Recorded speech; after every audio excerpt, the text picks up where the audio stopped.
Nous prions. Seigneur Dieu notre Père, merci pour ta grâce, merci pour ce soir. Merci pour ta fidélité, merci pour ton amour qui nous garde. Et ce soir, nous sommes là, désireux de t'écouter. Nous te bénissons pour tout ce que tu as accompli depuis le premier jour de ce programme. Nous prions afin que les choses que tu veux nous communiquer et partager pour ta gloire dans nos vies, qu'elles soient utiles à notre édification. Au nom de Jésus-Christ. Amen. Amen. Alléluia. Amen. Est-ce qu'on peut acclamer le Seigneur? Est-ce qu'on peut pousser des cris de joie pour Dieu? Alléluia. Amen. Que le nom du Seigneur soit béni. Nous bénissons le Seigneur malgré la pluie, nous sommes là. Malgré les embouteillages aussi. Le Seigneur a permis que nous soyons là. Et nous comprenons que certains sont encore pris dans les embouteillages. Nous rendons grâce à Dieu pour vous qui êtes là. Sûrement ils sont en train de nous suivre en ligne. Que Dieu soit béni. Prospérer à tous égards par la connaissance de Christ. Prospérer à tous égards par la connaissance de Christ. Hier, mon sujet, ou si vous voulez mon sous-thème dans cette grande thématique, c'était de parler de quelques facteurs qui contribuent à la prospérité à tous égards. Prospérer à tous égards, facteurs. Quelques facteurs. Lisons d'abord les deux textes, 3 Jean 1, 1 à 2. Et puis 2 Pierre chapitre 3 verset 18. La Bible dit, l'ancien Agaius, le bien-aimé que j'aime dans la vérité. Bien-aimé, je souhaite que tu prospères à tous égards et que tu sois en bonne santé, qu'on prospère l'état de ton âme.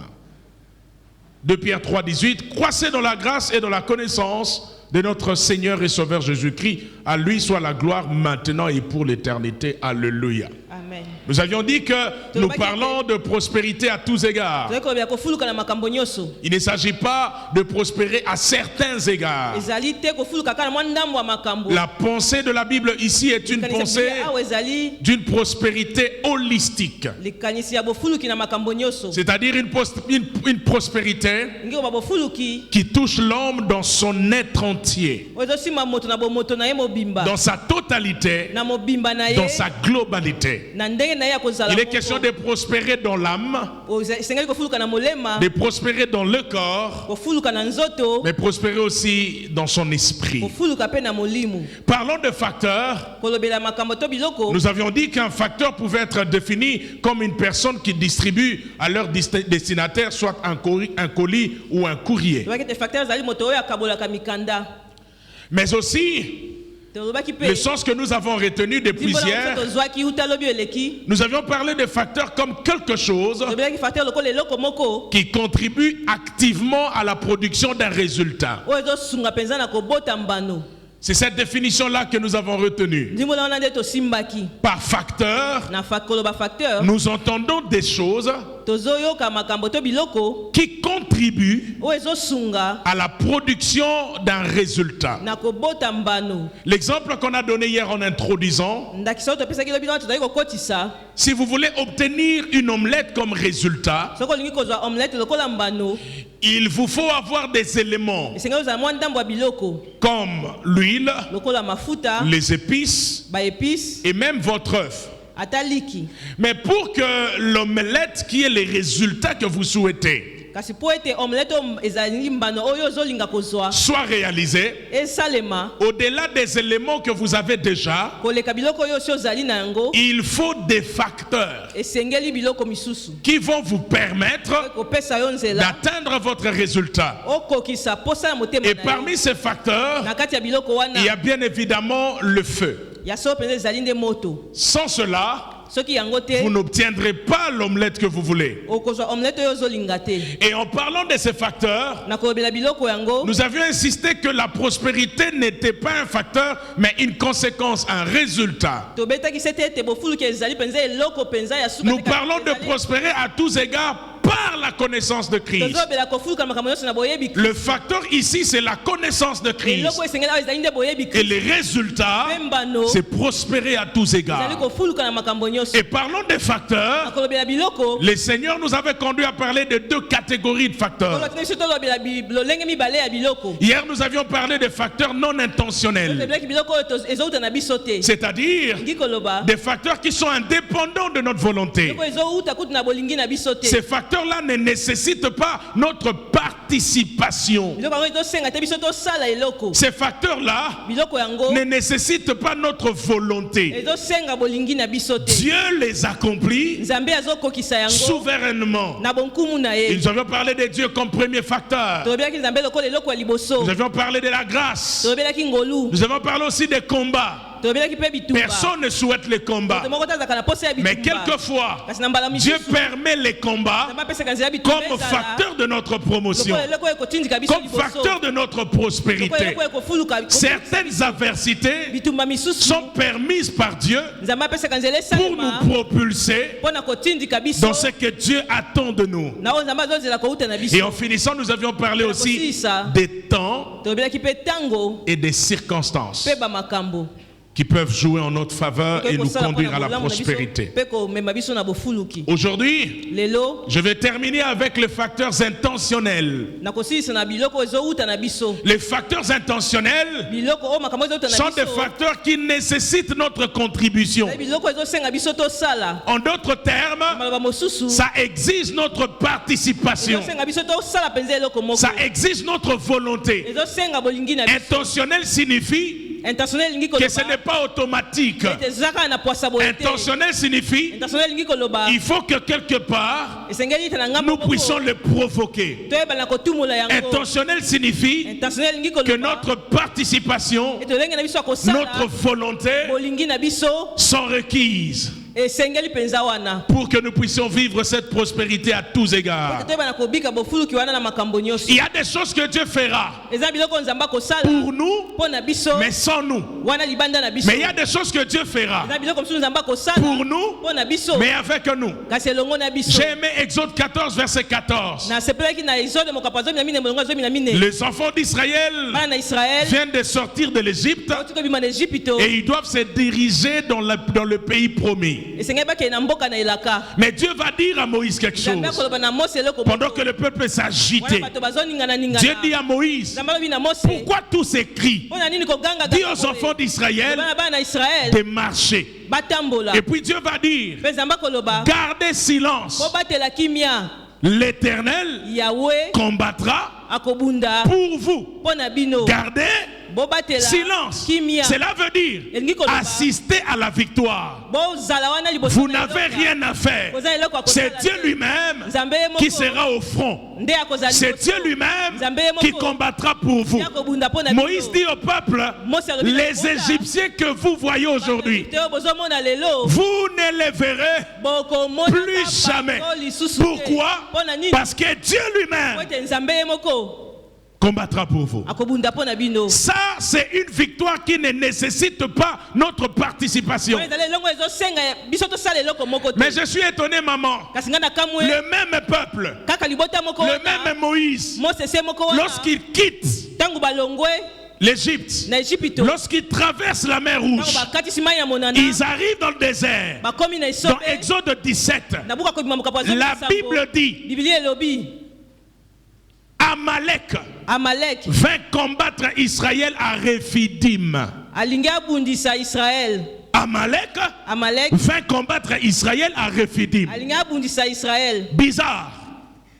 Les dieux qui avaient dit dans Exode 14, gardez silence, je combattrai pour vous, le même Dieu va inspirer Moïse. Moïse va dire à Josué, choisis-nous des hommes, sors et combat Amalek. Moi, je monterai sur la montagne, la verge de Dieu dans la main. Mais qu'est-ce qui se passe? Pourquoi là-bas nous devons garder silence? Et ici, nous devons combattre. Parce qu'il y a certaines victoires que Dieu nous accorde avec nous. Il y a d'autres victoires que Dieu nous accordera sans nous. S'il nous a délivrés de Pharaon sans nous, mais pour combattre Amalek, il faut qu'on sorte, il faut qu'on choisisse des hommes, il faut qu'on se batte. L'erreur c'est quoi? C'est que nous ne comprenons pas que toutes les deux victoires font partie du plan de Dieu. Il y a des victoires qui ne nécessitent pas votre participation. Mais il y en a d'autres où Dieu va vous impliquer. Et c'est ça que j'appelle facteur intentionnel. C'est-à-dire des choses que Dieu fera pour vous, mais ça va exiger de votre part qu'il y ait une certaine collaboration. Donnez-moi un bon amen. Amen. Ne soyez pas silencieux là où Dieu veut que vous priez. Ne croisez pas les bras là où Dieu attend de vous une action. La prospérité à tous égards exige quelquefois qu'on soit actif. Il y a des moments où on est passif. Dieu fait tout. La grâce fait tout. Le temps se charge de choses. Mais à certaines occasions, Dieu nous demandera de nous lever, de saisir et de posséder.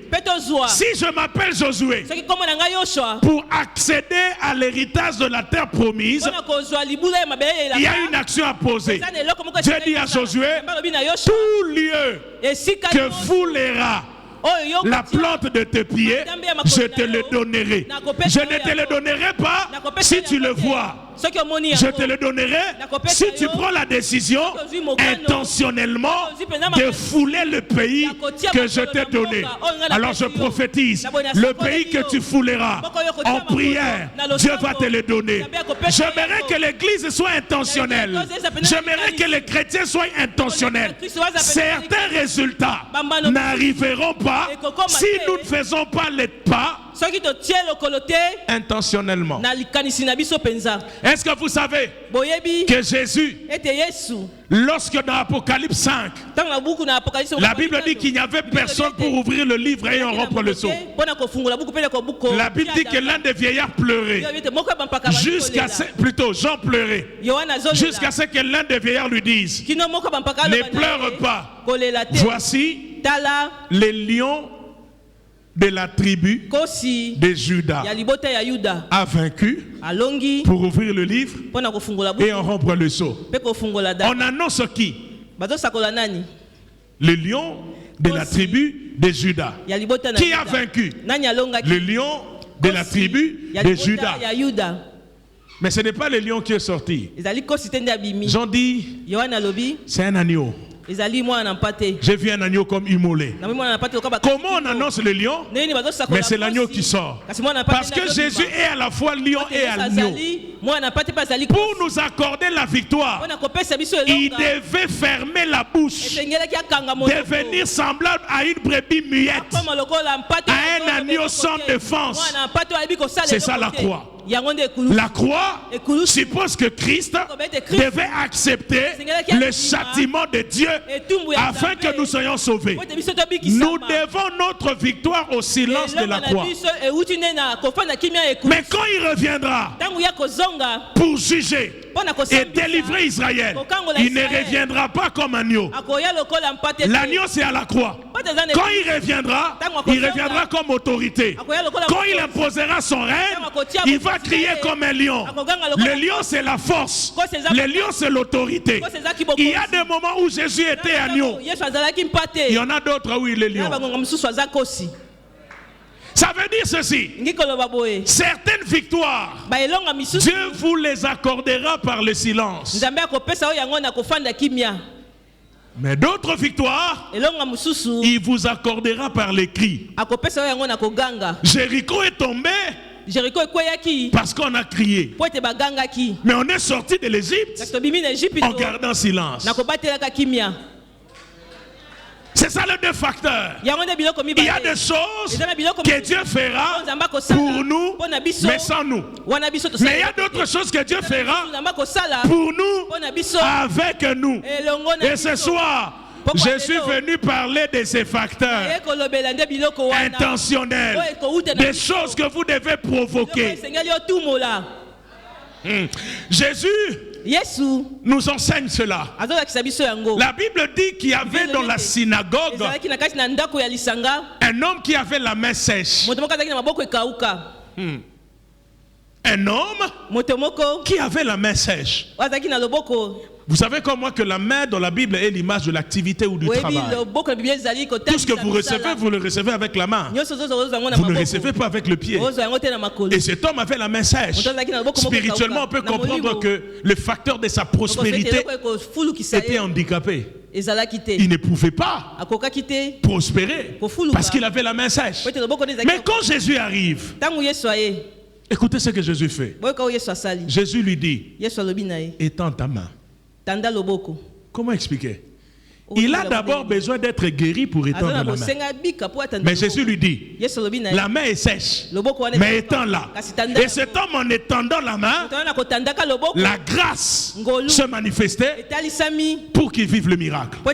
Quelquefois, le miracle, c'est la connexion entre ton action et ce que Dieu a déjà prévu faire pour toi. Étends ta main. Et étends ta main, ça peut signifier beaucoup de choses. Ça peut signifier prix. Ça peut signifier relance ce projet. Ça peut signifier ne laisse pas Dieu tout faire. Tu auras ta part.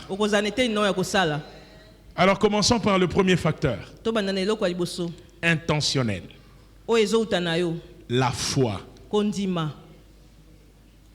La foi. La foi, ce n'est pas Dieu. Dieu n'a pas besoin d'avoir la foi. Il est la parole. C'est vous qui avez besoin d'entendre pourquoi. Nzambaza chrétienté. Amen. Binonde bozaba Christ. Amen. C'est-à-dire, sans la foi, il est impossible d'être agréable à Dieu. Mais sans la foi, Dieu reste Dieu. La foi ne change pas Dieu. La foi change celui qui s'approche de Dieu. Amen. Donc avec ou sans la foi, Dieu reste Dieu. La foi n'est pas un avantage pour Dieu. La foi est un avantage pour celui qui s'approche de Dieu. Mon frère, si au moment où je vous parle, j'ai un billet de $100, vous avez un besoin de transport et que vous ne savez pas que je suis capable de vous dépanner, vous pouvez me saluer et puis partir. Mais si quelqu'un comprend que le pasteur a un billet de $100, il peut me dépanner. Il demande, je lui donne. Qu'est-ce qui a changé? Moi je ne change pas parce que je sais ce que j'ai. Mais c'est toi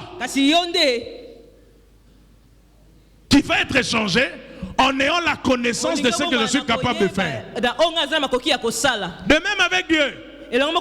En Dieu, il y a des ressources inépuisables. Celui qui s'approche de Dieu, la Bible dit, il doit croire que Dieu existe. Ce n'est pas que Dieu doit croire en lui-même.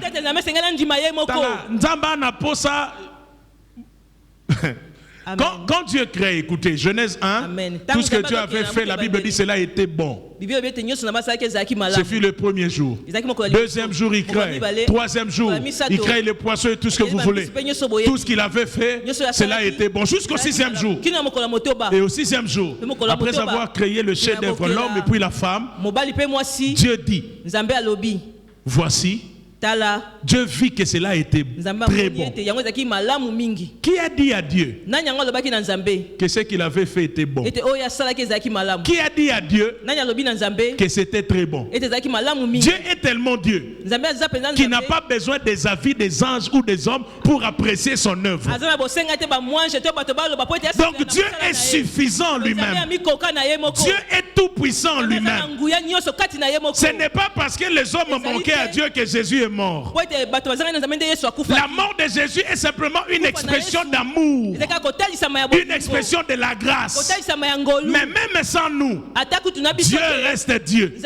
Dieu se suffit en lui-même. C'est-à-dire venir à l'église, venir à Christ, ça ne change rien en Dieu. C'est celui qui cherche Dieu qui change. Oh, la Bible dit il est le même hier, aujourd'hui, éternellement. Ça veut dire les temps passent, les saisons changent, les organisations passent, les royaumes viennent et partent. Dieu restera Dieu. Dieu ne changera pas. Regardez le soleil. Le même soleil que nous contemplons aujourd'hui. Adam a vu ça. Moïse a vu ça. Ézéchiel a vu ça. Le soleil est resté intact. Le soleil obéit au même mouvement. Le soleil ne change pas. Si le soleil peut vous montrer à quel point Dieu est fidèle dans la création, Amen. C'est la raison pour laquelle vous avez tout intérêt à croire. Vous avez tout intérêt à croire. Parce que sans la foi, il vous sera impossible d'être agréable à Dieu. Hébreu dit il faut que celui qui s'approche de Dieu croit que Dieu existe. Ensuite, il est le rémunérateur de ceux qui le cherchent. Cela veut dire, quand vous cherchez Dieu, c'est un peu comme quand vous travaillez. Il y a une rémunération attachée au fait de chercher Dieu. Je prie Dieu que le sacrifice de quelqu'un ne soit pas inaperçu. Il est le rémunérateur de ceux qui le cherchent. La foi. Je me suis rendu compte qu'en lisant Hébreu 11, il y a une liste des héros de la foi. Chaque héros de la foi est marqué par un exploit. Et il y a une phrase qui est commune à tous les héros de la foi. C'est la phrase « C'est par la foi ». C'est par la foi. C'est par la foi qu'Abel. C'est par la foi qu'Abraham.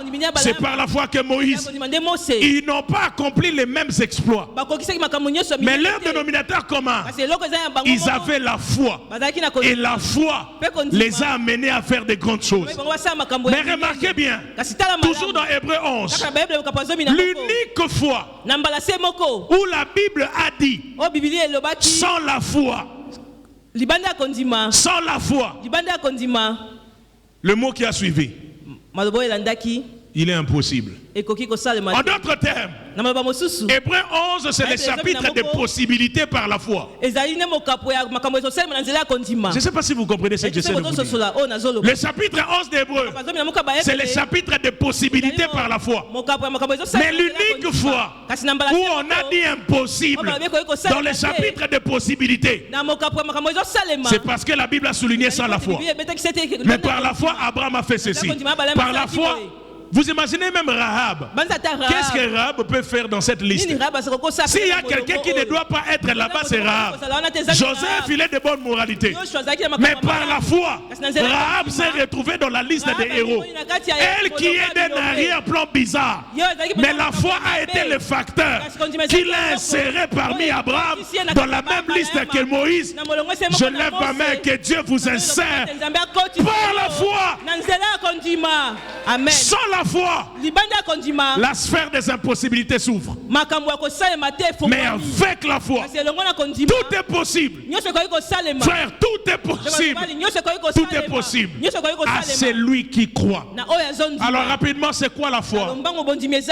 Je vais dire trois choses avant de toucher le deuxième facteur. La foi, c'est le produit de quatre choses. Et j'aimerais que vous puissiez saisir ces quatre choses. La première chose, c'est la connaissance. La connaissance. C'est le premier degré de la foi. La connaissance engendre la foi. La Bible dit dans Romains 10, 17, la foi vient de ce qu'on entend. Nous devons entendre avant de croire. C'est lui qui est capable d'entendre. Autrement dit, c'est lui qui est exposé à une connaissance.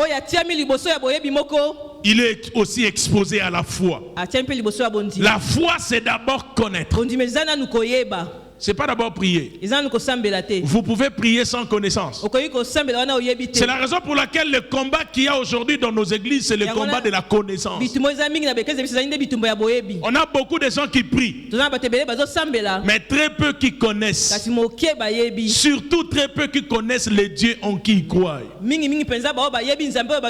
Croyez-moi, frères et sœurs, c'est la bataille de la connaissance. Et de toutes les connaissances qui existent, la connaissance la plus élevée qui vous conduit à la foi et à la prospérité à tous égards, c'est la connaissance de Dieu. C'est la connaissance de Christ. C'est la raison pour laquelle Pierre dit: croissez dans la grâce et dans la connaissance de Christ. La voie de la prospérité, c'est la connaissance. Et la foi commence par la connaissance. Pour croire à quelque chose, il faut en avoir entendu parler.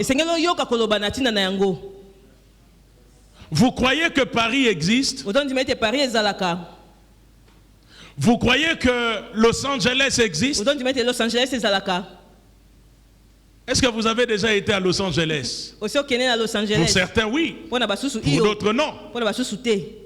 Mais même si vous n'avez pas été là, le fait d'avoir eu la connaissance que ça existe, ça ne change pas la chose.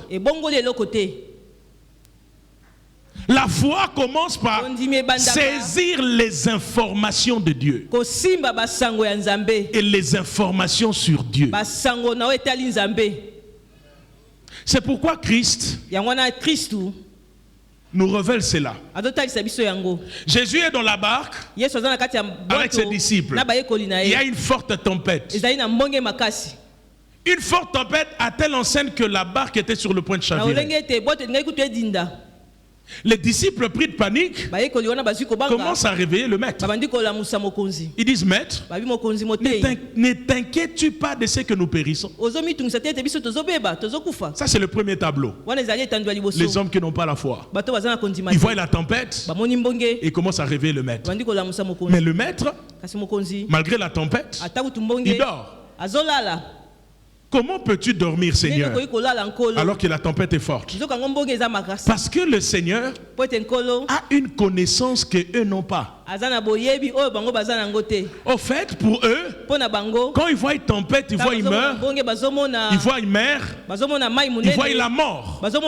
Mais quand Jésus voit tempête, quand il voit agitation, il voit autre chose. La connaissance de Jésus est différente de celle des disciples. Pourquoi Jésus dormait alors que les disciples paniquaient? C'est simple. Jésus savait de quel type de mort il allait mourir. Il savait qu'il mourra crucifié, pas noyé. Il savait qu'il mourra sur la croix, pas dans l'eau. Et tout ce qui n'est pas la croix, même si c'est une tempête, c'est une occasion de dormir. Parce qu'il n'est pas prévu que je meure dans l'eau. Il est prévu que je meure à Golgotha. C'est la connaissance qui lui a donné la sérénité. Je reprends ça. C'est la connaissance qui lui a donné la sérénité. Les gens sont agités parce qu'ils ne connaissent pas. Amen. Je suis venu vous dire: dormez. Vous n'allez rien changer. Les agitations ne vont rien changer. Dormez tranquille. Dieu vous a déjà dit: passons à l'autre bord. Amen. La connaissance. Vous savez, Les jours où Saül meurt, on vient informer aux gens. Le roi Saül est tombé dans la montagne de Gilboa. Il n'est pas mort seul. Il est mort avec ses fils, Jonathan et les autres. Quand la nouvelle arrive dans la ville, écoutez ce qui se passe. La nourrice de Mephibosheth. Mephibosheth, c'est le fils de Jonathan. Jonathan, c'est le fils de Saül. Autrement dit, Mephibosheth est le petit-fils de Saül. Quand la nouvelle arrive dans la ville, annonçant le décès de Saül et de Jonathan, qu'est-ce que la nourrice fait? Elle prend l'enfant et elle fuit. Elle est agitée. Elle se dit quoi? Le pouvoir vient de changer de camp. David, sûrement, il va massacrer tous les descendants de Saül. Elle s'est dit, David va maltraiter la descendance de Saül. Pour sauver la vie de cet enfant, je dois le prendre et l'amener loin. Et c'est pendant qu'elle fouillait que l'enfant est tombé. Et cet enfant s'est retrouvé percule de pied à cause de cet incident. Mes frères, réfléchissons. Si cette nourrice avait seulement la connaissance, cet enfant n'allait pas souffrir. J'ai toujours dit que Mephibosheth s'est retrouvé percule de pied pour rien. C'était une agitation inutile. Venez avec moi. Est-ce que vous savez que quand Jonathan était en vie, Jonathan et David avaient fait une alliance. Et cette alliance garantissait que David, le jour où il accédera à la royauté, en vertu du contrat, en vertu de cette alliance, David allait protéger les enfants de Jonathan. Si cette nourrice était au courant qu'il existait des dispositions qui protégeaient, qui doivent protéger la descendance de Jonathan, elle n'allait pas être agitée, elle n'allait pas fuir. Elle a fui par l'ignorance. Et voici la bonne nouvelle. Il y a une alliance qui est supérieure à l'alliance que David a traitée avec Jonathan. C'est l'alliance de la croix, et cette alliance concerne Jésus. Il a donné sa vie, le sang a coulé. Arrêtez d'être agité, arrêtez de fuir, ne fuyez pas. La vie n'est pas à l'au-débat, la vie est dans la connaissance. Restez auprès de David. Il y a plus grand que David ce soir. Est-ce que je parle à quelqu'un? La foi, c'est d'abord connaître Christ. Oui. Pas connaître les autres choses. Pas connaître de façon scientifique. Que dit la Bible? La vie éternelle, c'est qu'ils te connaissent, toi le vrai Dieu, et celui que tu as envoyé. Donc la vie éternelle n'est pas une chose à avoir. La vie éternelle, c'est une connaissance à acquérir. Je vais vous choquer. Lorsque vous connaissez Dieu, le feu n'est plus un problème. Le problème avec l'enfer, ce n'est pas le feu. Le problème avec l'enfer, c'est qu'il y a le feu sans Dieu. Or, Shadrach, Meshach et Abednego étaient dans un feu. La différence entre le feu de Shadrach et l'enfer, c'est que dans le feu de Shadrach, il y a un quatrième. Donc lorsque vous êtes dans le feu avec Dieu, ça change tout. Mais lorsque vous êtes dans le feu sans Dieu, n'est comme il fait l'eau. C'est pourquoi la crise, vous ajoutez Dieu. Je disais la crise, plus Dieu égale opportunité. Mais la crise sans Dieu n'est commis problème. Oh, comment je le sais? Joseph a dit, vous aviez médité de me faire du mal. Ça c'était votre projet. Mais Dieu a fait quoi? Il a changé en bien. Ce que vous n'avez pas vu, le mal est toujours mal. Mais quand Dieu s'ajoute au mal, les résultats, c'est bien. Mal plus Dieu égale bien. Le feu ne peut détruire que lorsque Dieu n'est pas là. C'est la raison pour laquelle, ayant la connaissance de Dieu, je suis surpris. Les gens connaissent beaucoup de choses sur les démons, sur les diables. C'est comme si l'église était devenue un centre d'enseignement sur le monde satanique. Vous voyez vraiment, nous on va venir ici passer du temps à vous enseigner sur les stratégies démoniaques, les noms des légions. On ne nous a pas demandé de grandir en connaissance de Satan. Pierre a dit croissez dans la grâce et dans la connaissance de Christ. La foi vient lorsqu'on connaît Christ. La foi s'affermit lorsqu'on connaît Christ. Pas par la prière, mais par la connaissance. Une meilleure prière se fait sur base de la connaissance. C'est pourquoi, frères et sœurs, connaissons Dieu. Connaissons Dieu. C'est la base de la foi. Passons du temps à chercher à connaître Dieu, à nous approfondir, à nous enraciner davantage dans les choses de Dieu. De toutes les façons, ça j'aime le dire. On a tous fait l'école ici. Lorsque nous allions à l'école autrefois, je prends un cours, un des cours qui m'a beaucoup torturé, mathématiques. Fonction exponentielle et logarithmique.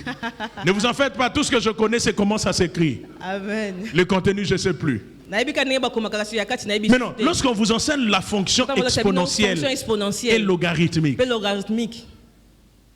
je vois encore notre professeur Osobo. Il avait toujours sacré comme ça. Et pendant qu'il enseigne, est-ce que pendant le cours, il n'y a pas de dérangement? Moi, j'ai étudié avec des bandits en dérangement. Mais est-ce qu'il n'y a pas un chef de classe? Son rôle, c'est quoi? C'est de détecter les dérangeurs. Il y avait toujours une liste qu'on appelait bavard. On n'étudie pas les bavards. On étudie la fonction exponentielle et logarithmique. Mais quand il y a des dérangements, qu'est-ce qu'on fait? Le professeur suspend le cours un moment. On chasse les bavards, les dérangeurs. Et puis on continue. Maintenant, frères et sœurs, dans l'église, la matière, c'est quoi? Notre fonction logarithmique, c'est quoi? C'est Jésus-Christ. C'est lui notre matière. Satan est un dérangeur. Au lieu qu'il nous embrouille, il faut seulement les chasser et on continue à adorer le Seigneur. C'est pourquoi je suis choqué dans l'église, les gens, ils ne savent plus adorer Dieu. Je suis allé quelque part, maman. Pendant le temps de prière, le modérateur dit Siko ezui toko ta na ba couloir ba bénédiction na biso muto a bloqué prospérité na yo kokipe yete. Mais c'était terrible. Il y avait quelqu'un qui était derrière moi qui dit ezui ne modérateur à lobby ozala na netalingate na chargé mitraillette spirituelle na talio na ndenga mukongo na bando polisa yo kuku na bi mon frère. Un autre était à côté. Il dit est alingate. Et si modérateur lobby ezui. Na zui bombe spirituelle. Na bakisi ba grenade. Na tomboli yango. Ndeka na zoloba. Na matisi yango. Agangi bou à Panzani. Oui, mon frère, attaque au Paul a l'obagi ma arme spirituelle, mais grenade des athées. Mais quand on demande aux gens d'adorer le Seigneur, il n'y a rien, ils ne savent pas. Ils ne connaissent pas Dieu. C'est pourquoi même dans l'adoration, quelqu'un disait oh Dieu, oh tu es, you are my Jova chicken.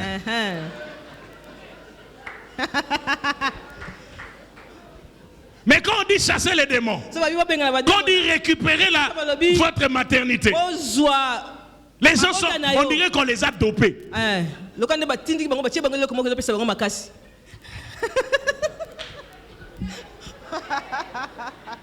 Manque de connaissance, c'est la peur et l'ignorance, ce sont les agitations.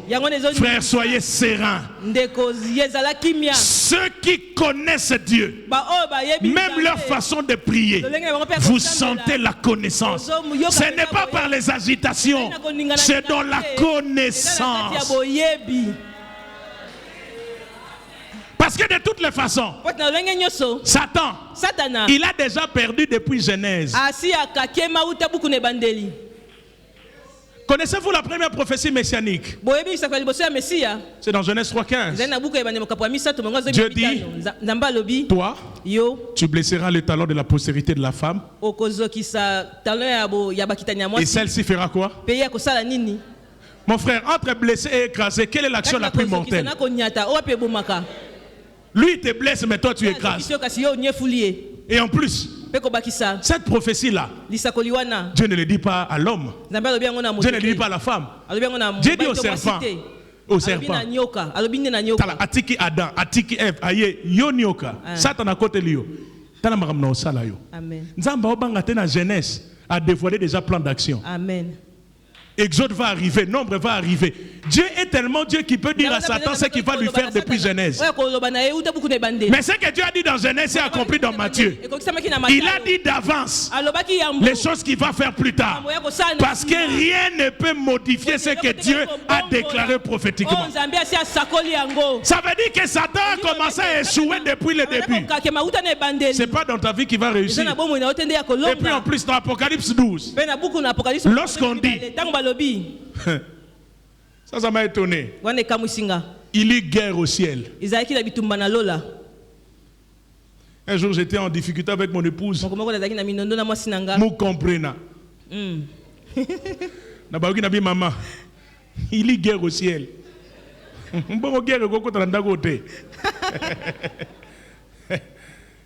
Il y a guerre où? Maintenant, dites-moi, le ciel, c'est le ciel de qui? Quand on dit il y a guerre au ciel, qui est menacé? Le trône de qui est menacé? Qui doit se défendre? Maintenant, écoutez, on dit il y a guerre au ciel. Michel et ses anges combattirent les dragons. Pour dragon, c'est une catégorie en Nzambete. Amen. Nzamba, c'est un adversaire. Amen. Il y a guerre au ciel. Mais ça va bien Michel, qui est peut péter. Amen. Amen. Parce que le trône de Dieu est inébranlable, imperturbable. Personne ne peut être adversaire à Dieu. Dans la catégorie de Dieu, il n'y a que Dieu. Personne ne peut rivaliser avec Dieu.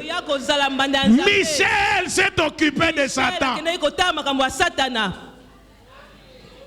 La connaissance. C'est parce qu'on n'a pas la connaissance qu'on est agité. On est agité parce qu'on pense que Dieu peut nous laisser tomber. On est agité parce qu'on pense que Satan peut gagner. Il ne gagnera pas. Il ne gagnera pas. Ce n'est pas prévu qu'il gagne. Ce n'est même pas prévu qu'il ait un avantage.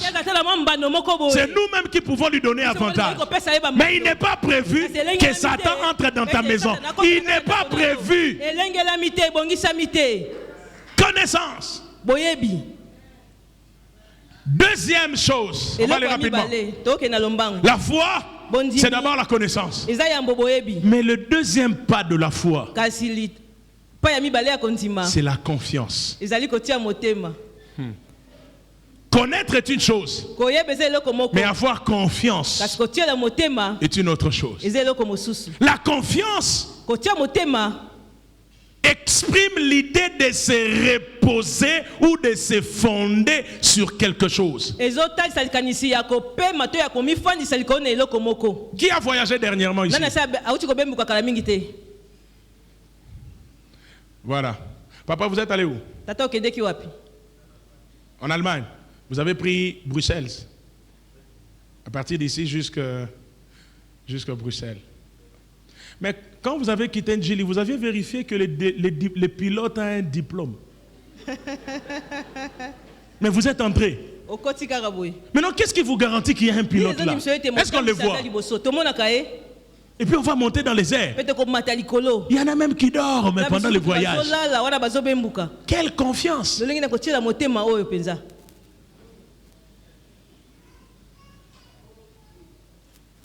J'aime souvent donner cet exemple. Maman, vous avez une idée de combien vous pesez? 70, 60, 73. La chaise sur laquelle vous êtes assise, elle pèse combien? Au moins, vous savez qui? D'abord, on dit, mais la bakita m'a béni, la bakita plastique. Quelle fois? D'abord, on dit, matin, il y a pas de Et le Dieu qui peut supporter toute ton éternité. Il y a quelqu'un, c'est Dieu, qu'on se pose des questions. On croit aux professeurs, on croit aux pilotes, on a confiance aux hommes, on a même confiance aux paroles des médecins. Oh, mais le médecin a dit, frère, je suis venu vous dire, oubliez tout ce que tout le monde a dit. N'ayez confiance qu'en la parole de Dieu. Amen. Ce que Dieu dit est vrai. Vous savez, Satan, le problème, c'est pas ce qu'il dit. Satan peut. Vous pouvez avoir l'impression qu'il a dit la vérité. Le problème, c'est pas ce qu'il dit. C'est son fond. La Bible dit il n'est pas menteur parce qu'il apprend à mentir. Il est menteur dans son fond. Quand il ment, il le tire de son fond. C'est-à-dire, si Satan vous dit quelque chose qui semble être vrai, doutez. Parce que le problème, c'est pas ce qu'il a dit, c'est ce qu'il est. Dieu aussi, s'il vient vous dire une chose qui semble contraire à votre réalité, croyez. Parce qu'il se peut que votre réalité ne soit pas vraie. Dieu ne dit pas la vérité. Ça vous trouble, hein? Dieu ne dit pas la vérité. Cherchez-moi un passage dans la Bible. Dieu est la vérité. Il dit la vérité parce qu'il est la vérité. La vérité n'est pas quelque chose qui sort de lui. La vérité, c'est ce qu'il est en lui-même. Parce qu'il est la vérité, il ne peut que dire la vérité. Attention, un homme peut dire la vérité, mais il n'est pas la vérité. Il a dit la vérité circonstanciellement. Or, Dieu ne peut pas dire la vérité circonstanciellement. C'est dans sa nature de dire la vérité. C'est pourquoi croyez Dieu. Ayez confiance en la parole de Dieu. Si Dieu vous dit quelque chose, alors oubliez tout ce que les scientifiques ont dit. Amen. Écoutez, je vais vous choquer. Il y a un texte dans le psaume qui dit il les conduisit dans les droits chemins. Ça, c'est le psaume 107. Parlons du parcours des enfants d'Israël, de l'Égypte jusqu'à la terre promise. Psaume 107, verset 7 dit il les conduisit dans le droit chemin pour qu'ils arrivassent dans un pays habitable. Maintenant, venez avec moi. Regardons à quoi ressemble ces droits chemins. Nombre 33.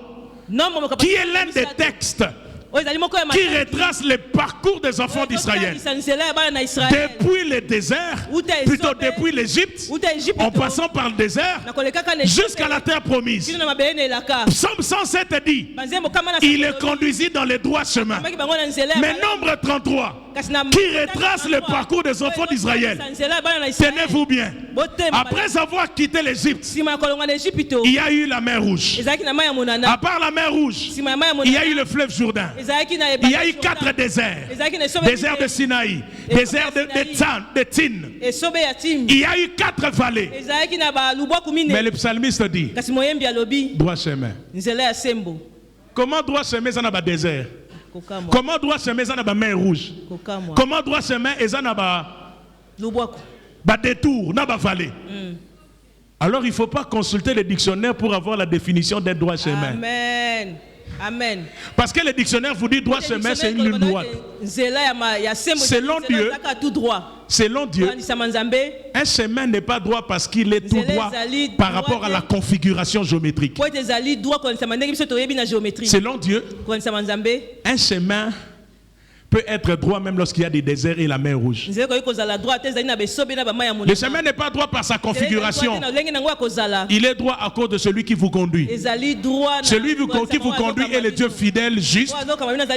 La définition des chemins ne dépend plus de sa forme, ça dépend de celui qui me... C'est pourquoi David dit parce que l'Éternel est mon berger, je ne manquerai de rien. Cela ne veut pas dire que je ne connaissais pas les troubles, mais ma définition de la provision, je ne la tire pas de ma réalité, mais de celui qui me conduit. Ayez confiance en Dieu, frère. Ayez confiance en Dieu. Un jour, un enfant était avec son père.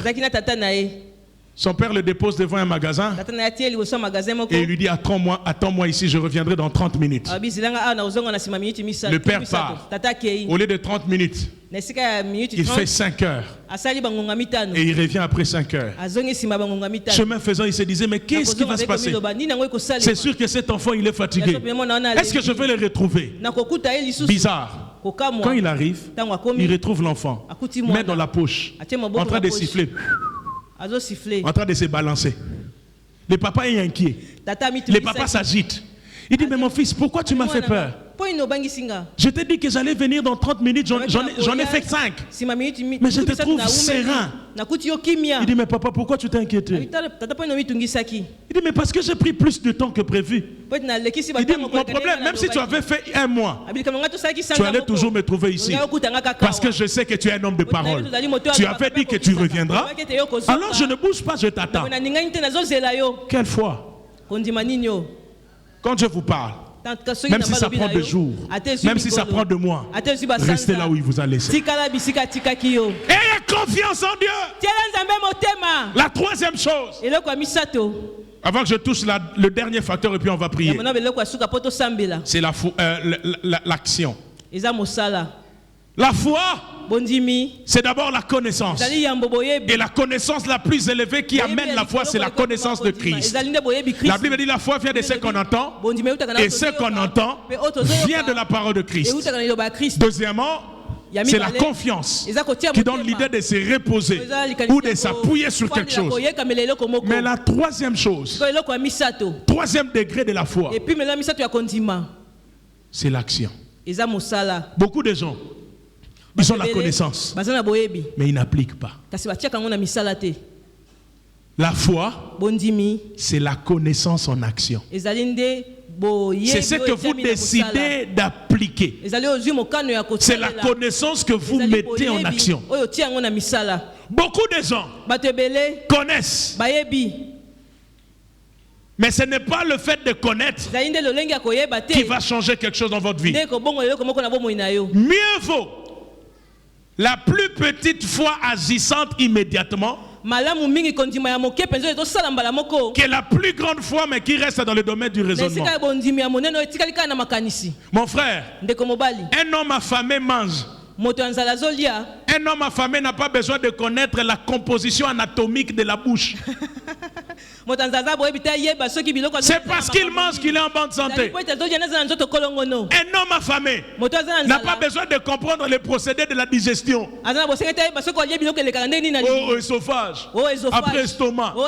Non, c'est parce que vous mangez que vous êtes en vie. Tout ce que vous connaissez sur Dieu ne vous profitera pas si vous ne l'appliquez pas.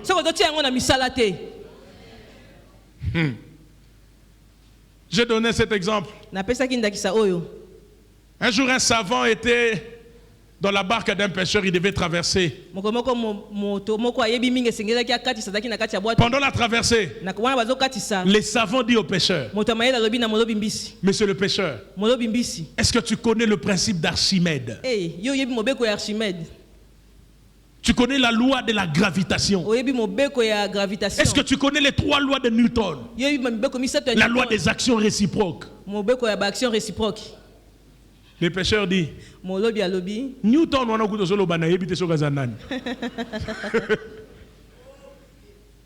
et puis il a embrouillé le pêcheur. Est-ce que tu connais la loi de Gay-Lussac? Et puis quand ils sont sur le point d'arriver au milieu de la rivière, il y a une forte tempête. Dans un calme, pendant que les savants étaient sur le point de dormir, le pêcheur lui dit: Monsieur le savant, ne dors pas. Est-ce que tu sais nager? Il dit non. Il dit: on va connaître une tempête. Peut-être que la pirogue va chavirer. Il faut dire à Archimède et à celui que tu as dit là, Newton, si c'est Newton, qu'il vienne. Parce que moi je sais nager. Vous savez ce qui s'est passé? Le savant est mort. Parce qu'il ne savait pas nager. Il est mort avec la loi de Gay-Lussac. Il est mort avec les lois de Newton. Mais les pêcheurs qui ne connaissaient rien de Newton, ils savaient nager. Il a été sauvé. Les brigands sur la croix, qu'est-ce qu'il connaît des grands? Il ne connaît pas beaucoup. Mais la petite connaissance qu'il a eu au bon moment, il l'applique à l'immédiat. Il dit fais.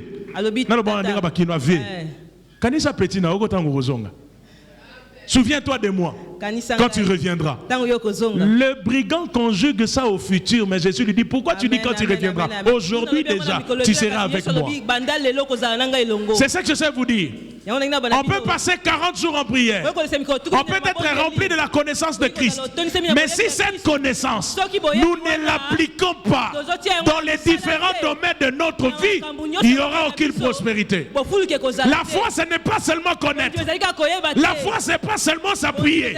C'est surtout agir. C'est au moment des épreuves qu'on doit voir la foi. C'est quand la vie devient difficile qu'on doit voir la foi. C'est pas quand tu es assis confortablement. C'est lorsque ta connaissance de Dieu sera éprouvée. Alors il faut montrer cette foi. Finissons avec la deuxième chose. Deuxième facteur. On va finir par là et prier. Les bonnes stratégies. Le deuxième facteur intentionnel qui nous conduira vers la prospérité à tous égards, au-delà de la foi, c'est les bonnes stratégies. Qu'est-ce que j'appelle stratégie? Proverbe 20 verset 18 dit: lorsque tu fais des projets, prends conseil et ne te lance pas dans une bataille sans une stratégie bien conçue. Une action ne peut être efficace que lorsqu'elle est accompagnée d'une stratégie bien conçue. Le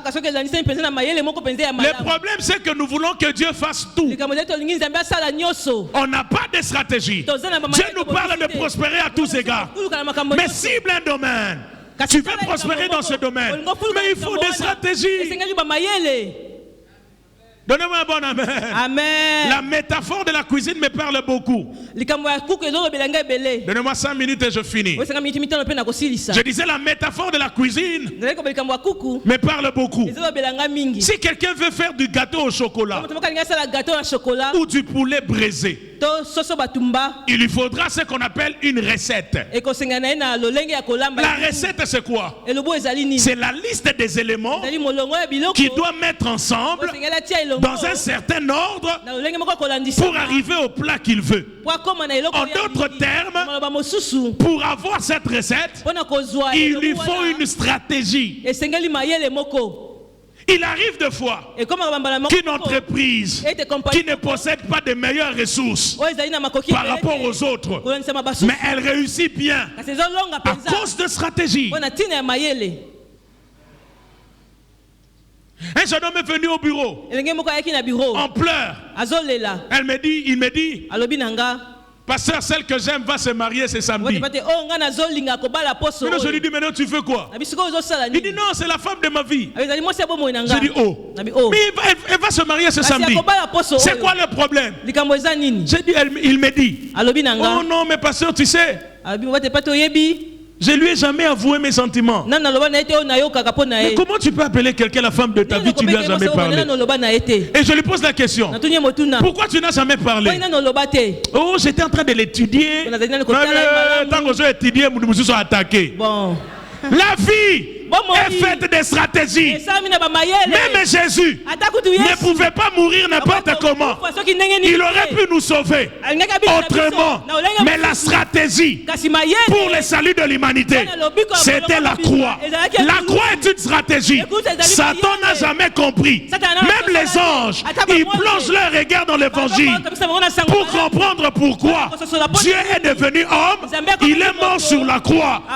Il n'y a que Dieu qui savait que la croix, c'était la stratégie. Pourquoi Jésus avant d'aller à Golgotha, passe par Gethsemane. Et là, Gethsemane, pendant qu'il prie, sa sueur se transforme en sang. Les disciples n'ont pas compris, mais c'était stratégique. Parce que le premier jardin, le jardin d'Éden, lorsque l'homme pêche, Dieu dit, c'est à la sueur de ton front que tu mangeras. Le second Adam, quand il arrive, il ne peut pas aller à Golgotha sans entrer dans un autre jardin. Et là, à Gethsemane, sa sueur se transforme en sang. En d'autres termes, on a quitté l'évangile d'Éden. On est dans l'évangile de Gethsemane. Plus tard dans l'évangile de Golgotha. C'est que la sueur ne t'a pas donné. Le sang peut donner cela. C'était sa stratégie. Quelle est votre stratégie en cette année qui va commencer? Prospérer à tous égards. Oui, mais avec quelle stratégie? Prospérer à tous égards. Mais quelle méthode? Qu'est-ce que tu mets en place? Il y a des choses que Dieu ne fera pas. Ça passera par toi. Il y a des choses que Dieu a déjà disposées. La grâce est là, mais il faut la stratégie. Esther était dans la grâce. Mais Esther doit comprendre qu'il me faut une stratégie pour m'approcher du roi. Le problème avec nous, nous voulons gagner toutes les batailles de la même façon. Chaque bataille a sa stratégie, frère. C'est pourquoi j'aime le lézard. Un animal petit, insignifiant. Je ne suis pas sûr que vous voudrez que le lézard vienne chez vous. Qui ouvre la porte pour que le lézard entre? Qui peut avoir le lézard comme animal domestique?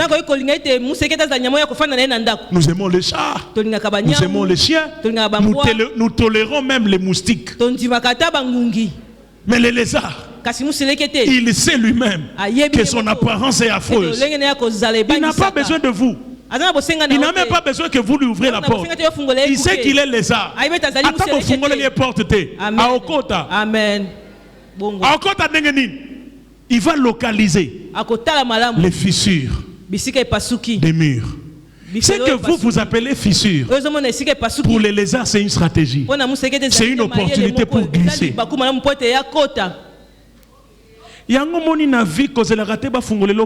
Amen. Ce qui va kangeli aux portes tika. Amen. Zala logo la lézard. Si elumuka. Amen. Stratégie. Amen.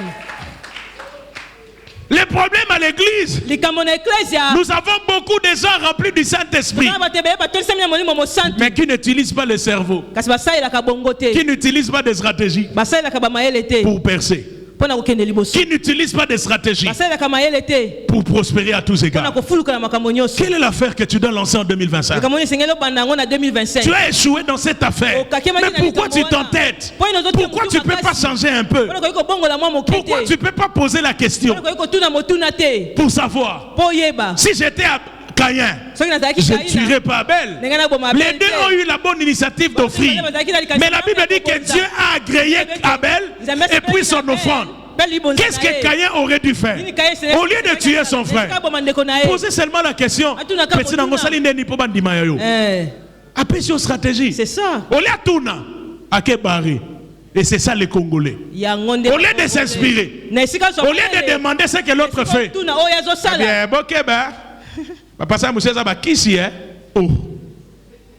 au lieu de t'inspirer, tu tues. La manière dont tu as élevé le premier enfant, tu penses que tu réussiras avec le deuxième de la même façon? Chaque enfant a son caractère. Moi j'en ai 4. L'aîné est plutôt un peu paisible. Il est du genre, quand tu lui dis quelque chose, il part. Mais le deuxième, quelquefois, il me défie. Des fois, tu dis, tu peux prendre ça, tu vas là-bas. Il dit, oh, papa, pourquoi seulement moi? Un jour, il se fâche pour quelque chose de banal. Son frère a compris. Il dit, non, on doit m'expliquer pourquoi c'est comme ça. Et quand j'arrive, il me dit, Daddy, pourquoi c'est comme ça? Et puis j'explique. Il dit, il s'élève. Il dit, j'accepte seulement parce que tu es mon père, mais je ne suis pas convaincu de ce que tu me dis. Yaya ana 8 ans. Ça veut dire qu'il lui faut une autre stratégie. Alors tu ne peux pas élever tous les enfants avec la même stratégie. Il y a des enfants qui sont paisibles, sont gangeli à l'eli.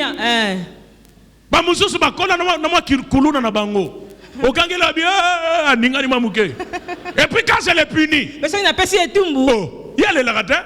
Ah bongo. Et là, qu'est-ce qu'on fait dans la stratégie? Bon.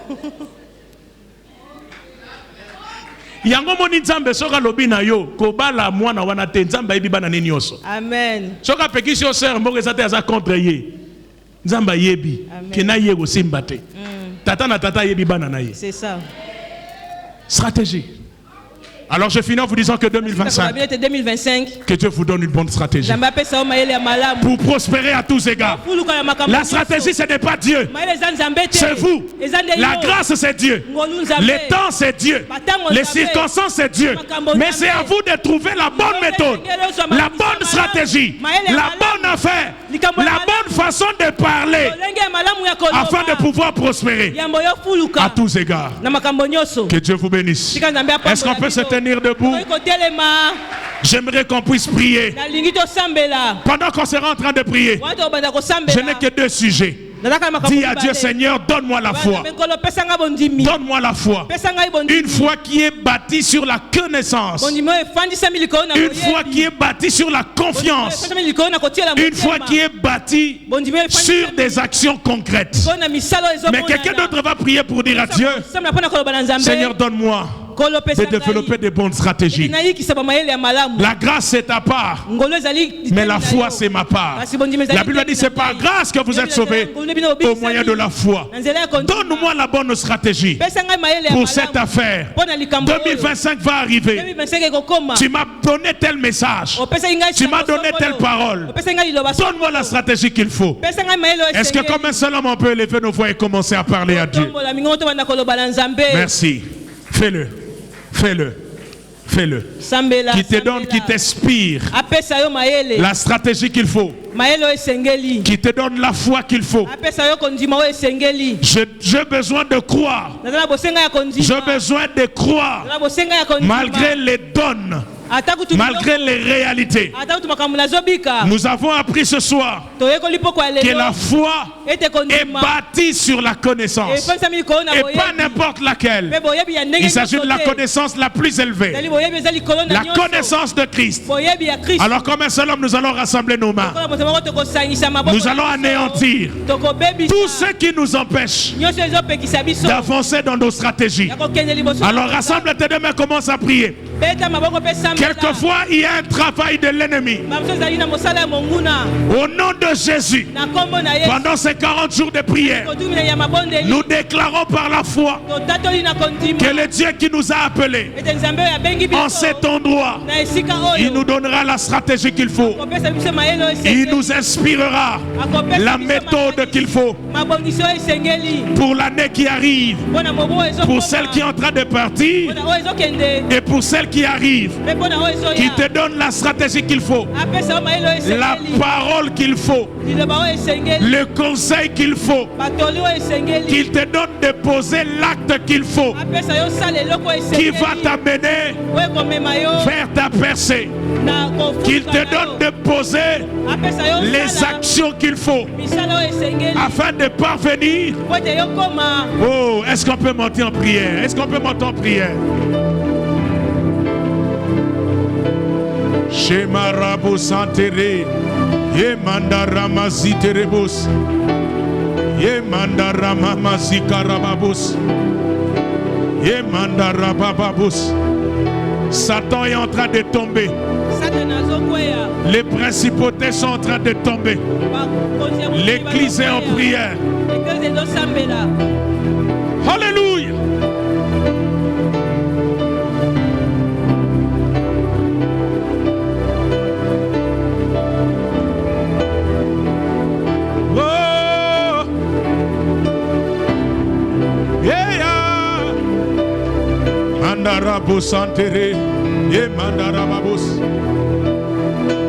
J'agirai qui s'y opposera. J'agirai qui s'y opposera. Que le Dieu de la Bible se lève ce soir. Qu'il t'inspire la stratégie. Si vous avez la foi comme un grain de sénévé, vous direz à cette montagne, ôte-toi de là. Si vous avez la foi comme un grain de sénévé, l'un des grands potentiels de la foi, c'est la capacité de déplacer les montagnes. L'une des choses que la foi est capable de faire, c'est de déplacer les montagnes. Alors ce soir, comme un seul homme, nous allons prier. Il y a une montagne qui doit se déplacer. Pendant que tu pries, sois comme le prophète de ta vie. Avec foi, il y a un domaine de ta vie qui doit être fixé. Il y a une montagne qui doit être déplacée. Nous continuons de battre nos mains. Déplace ces montagnes. C'est peut-être une maladie. C'est peut-être une situation en famille. Une situation dans la vie de ton fils. Dans la vie de ta fille. Un problème financier. Tu es en train de déclarer ce soir. Qui est une grande montagne? Tu seras aplani. Est-ce que tu peux te déplacer par la puissance de la foi? Est-ce que tu peux aplanir toutes ces montagnes qui s'élèvent contre toi? Remasi, au nom de Jésus. Au nom de Jésus. Au nom de Jésus. Il est écrit, tout ce que vous demanderez par la foi, il accomplira. Que l'Éternel se lève. Que sa gloire apparaisse. Je vais prier pour nous. Nous avons nos mains levées. Marazi Karabo Santere, Mabrokozi Tere Kamazi. 2025, je déclare que tu viens avec toutes les faveurs de l'Éternel. Les quelques jours qui nous restent avant que nous n'arrivions à 2025, je prophétise sur toi en déclarant la prospérité à tous égards par la connaissance de Christ. Je déclare que Dieu te donne la foi qui te permet de voir la prochaine dimension de ta vie. Je suis en train de déclarer que devant toi tous les obstacles tombent, que devant toi toute stratégie de l'ennemi tombe, mais que Dieu te donne la victoire, qui te donne la victoire dans les champs, qui te donne la victoire dans la ville, qui te donne la victoire le matin, qui te donne la victoire le soir, qui te donne la victoire en entrant, qui te donne la victoire en sortant. Je déclare ce soir, tes portes seront toujours ouvertes, elles ne seront point fermées, afin de laisser entrer chez toi les richesses des nations. Celui qui a dit que nous prospérerons à tous égards, il est la vérité. Il ne dit pas que la vérité, il est la vérité.